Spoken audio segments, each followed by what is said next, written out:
नमस्कार. मी प्राध्यापिका मेधा दाते. लेखक क्रमांक 255. 11 सप्टेंबर विश्व बंधुत्व. 11 सप्टेंबर 1893 आणि 11 सप्टेंबर 2001.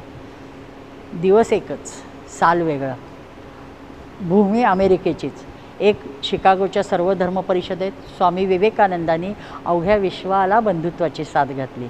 तर त्याच दिवशी 108 वर्षांनी वर्ल्ड ट्रेड सेंटरवर आत्मघातकी हल्ला करून अतिरेक्याने ते उडवून दिल्या.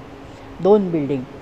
स्वामींची आर्त हाक उपस्थितांच्या हृदयाला भिडली आणि वेदांत ज्ञान प्रभावाने प्रकाशाच्या मार्गात आशेचा किरण दिसू लागला आणि सर्वांचे हृदय शांती आनंदाने भरून गेले. तर दुसरीकडे ह्या अतिरेकी हल्ल्याने माणुसकीला काळीमा फासणारे भेसूर आणि विदारक कृत्याने अशांतता माजली.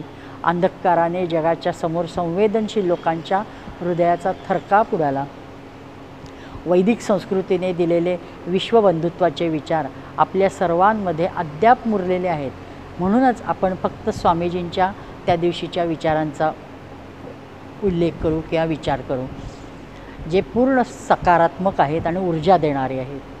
11/9चे स्वामीजींचे पहिले व्याख्यान झाले. शिकागोच्या सर्व धर्म परिषदेत जेमतेम 5 ते 7 मिनटं स्वामीजी बोलले, पण तेवढ्याने संपूर्ण अमेरिकेने त्यांची वाहवा केली, त्यांना उचलून धरले. त्यात ते फार मुद्देसूद बोलले. संयोजकांचे नियोजन आभार मानले, स्वधर्माचे महत्त्व सांगितले आणि उज्ज्वल भविष्याच्या शुभेच्छा दिल्या. एवढ्याच गोष्टींचा उहापोह त्यांनी केला, पण फार व्यवस्थित केला. प्रथेनुसार ते बोलले की माझ्या अमेरिकेतील बंधू भगिनींनो, असं म्हणताच हृदयापासून निघालेले शब्द हृदयाला भिडताच लोकांनी प्रचंड टाळ्यांचा कडकडाट केला आणि मग ते आनंदी व प्रफुल्लित हृदयाने आयोजकांच्या मंत्रमुग्ध करणाऱ्या स्वागताला उत्तर देण्यासाठी मी उभा आहे असं सांगितलं. त्यांनी 3दा धन्यवाद दिले.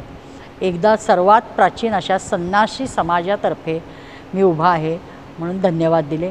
दुसरा, नाना धर्मांचे उगमस्थान जो सनातन हिंदू धर्म त्याचा प्रतिनिधी या नात्याने मी धन्यवाद देतो सांगितलं. आणि तिसरं, अवघ्या पृथ्वीच्या पाठीवर असणाऱ्या सर्व वर्णांच्या संप्रदायांच्या कोटी कोटी हिंदू नरनारींच्या वतीने मी धन्यवाद देतो असं सांगितलं. हिंदू हा शब्द स्वामींनी फार व्यापक अर्थाने घेतला आहे. आजच्या पार्श्वभूमीवर हे विचार करण्यासारखे आहे, म्हणून मी नमूद करते.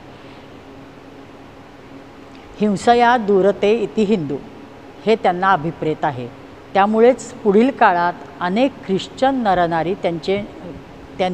नरनारींनी त्यांचे शिष्यत्व स्वीकारले. भगवी वस्त्रे नेसून त्यांनी वेदांत सांगितला. नंतर ते आपल्या धर्माबद्दल फार मोजके बोलले. माझा धर्म सहिष्णुता आणि सर्वच मतांना मानणे ही शिकवण देत आला आहे. त्यांनी आपल्या जातीची, धर्माची, अभिमानाची बलस्थाने त्या दिवशी सांगितली.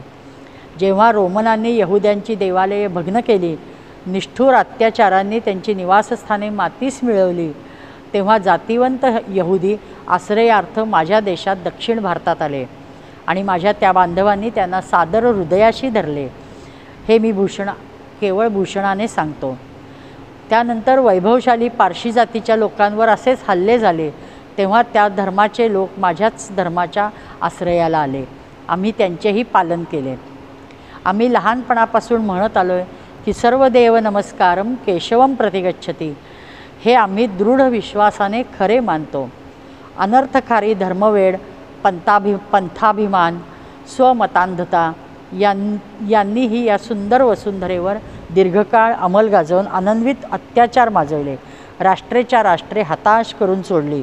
पुढे स्वामीजी संयोजकांच्या छोट्या मोठ्या गोष्टींची दखल घेत म्हणाले की आज सुंदर सकारात्मक अन्वयार्थ त्यांनी लावला आणि सांगितलं, सर्व धर्म परिषदेच्या सन्मानार्थ आज प्रातःकाळी निनादित केलेला घंटानाद धर्माच्या नावाखाली शस्त्राने व लेखणीने केल्या जाणाऱ्या सर्व प्रकारच्या छळाची किंवा असहिष्णुतेची सर्व भावनांची मृत्यूघंटा ठरो.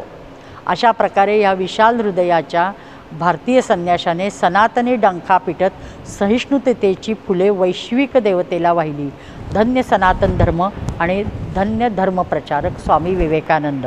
नमस्कार.